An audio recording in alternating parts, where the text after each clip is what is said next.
You're broke, your phone buzzes. A stranger in your DM says they can help you flip $500 into 5,000.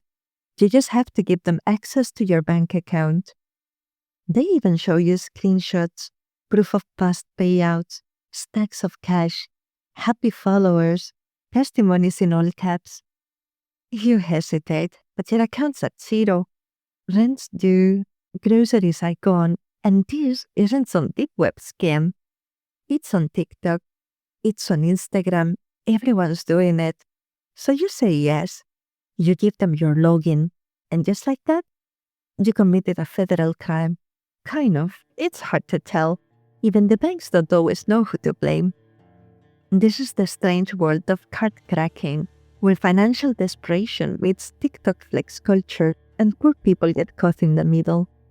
You're listening to Humans Being Awful, a podcast about real horror, human behavior, and all the ways people get hurt by each other, by systems, and by design. Today's story isn't about violence, it's about bank fraud, but not the kind with money launderers and offshore accounts. This kind happens on prepaid phones and on Instagram DMs. It's called card cracking, and in the past few years, it exploded, especially on platforms like TikTok, Snapchat, and Telegram, especially in low-income communities, especially among teenagers and young adults who don't even know they're doing anything illegal. Card cracking isn't new, but the way it spreads and who it hurts is changing. And the worst part is not usually the scammers who pay the price. Mostly it's the people just trying to survive. Let's start with the basics. Card cracking is a form of bank fraud, and despite how serious that sounds, it doesn't always look like a crime at first. In fact, it often starts with a message that feels like a side hustle. The setup goes like this. A scammer convinces someone, usually a teenager, a college student, or a gig worker, to get them access to their bank account. In return, they're promised a cut of a quick, easy deposit. The scammer then uses that account to deposit a fake check. It might be a completely fabricated check made with stolen banking info, or a legitimate-looking refund from a fake business, or a repurposed mobile deposit. The same image used over and over again, deposited at different banks. Then, once the money appears on the account, the scammer tries to withdraw it, usually through an ATM, a prepaid card, or a fast transfer system like Cash App or Zelle. The goal is to drain the funds before the bank figures out the check was fake. By the way, you did not just commit check fraud, you became a money mule. This is where things go bad, fast, because once the fraud is detected, it's often the account holder who gets blamed. The bank flags the account. Sometimes they freeze it. Sometimes they shut it down. Sometimes they report it to law enforcement. And the original scammer? They disappear or move on to the next person. Card cracking isn't new. It started showing up in reports around 2011, mostly targeting students on college campuses. But in the last 5 years, the scam has shifted platforms. Today, it spreads on TikTok, Instagram, Snapchat, Telegram. The marketing has also changed. Scammers don't just offer money, they offer influence. They post stage photos of luxury cars, shopping bags, and client testimonials. They use hashtags like #moneyflip, #bankplug, and #finessegod. Some even call themselves financial coaches. They promise you'll get rich. They promise it's legal. They promise no risk. And if you're broke or just confused, it's easy to believe them, especially when you've seen your favorite TikToker do it, especially when they're flaunting it in broad daylight. So who's behind this? It's easy to imagine a basement full of scammers, anonymous, masked, running Telegram groups from burner phones. And yes, those people exist, but they're not the ones who usually get caught. The most common participants in these scams? Teenagers, community college students, gig workers, people living paycheck to paycheck, people who are broke, visible and reachable, people with active social media accounts and no financial safety net, people with just enough money in their accounts to look real to a bank and just enough desperation to take the risk. In some cases, they're recruited by strangers. In others, by people they know, a friend, a cousin, someone from school who says that it worked for them and you won't get in trouble. And often they don't fully understand what they are doing.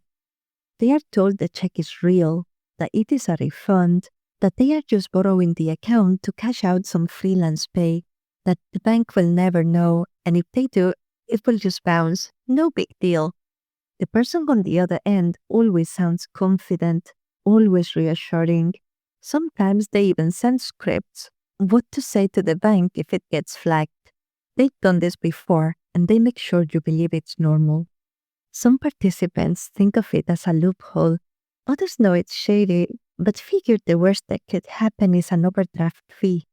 They don't imagine getting banned from banking, or reported to the FBI, or stuck with a fraud record that follows them for life, or charged with being a money mule on a money laundering scheme. That's not the kind of trouble that people expect when a scam shows up on TikTok with a smiley face emoji and a dollar sign caption.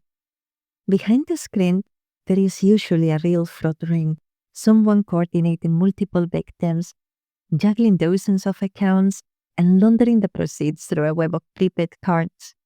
But the people whose names end up in the system, they are rarely the masterminds. They are the ones who answer the DM. Here's what happens next. The scam's been pulled off, the check was fake, the funds were withdrawn, and the bank realizes that something's wrong. But the person who disappears, the scammer, isn't the one whose name is on the account. That name, that login, that phone number, that belongs to the victim. The person who got roped into the scam is now flagged for fraud.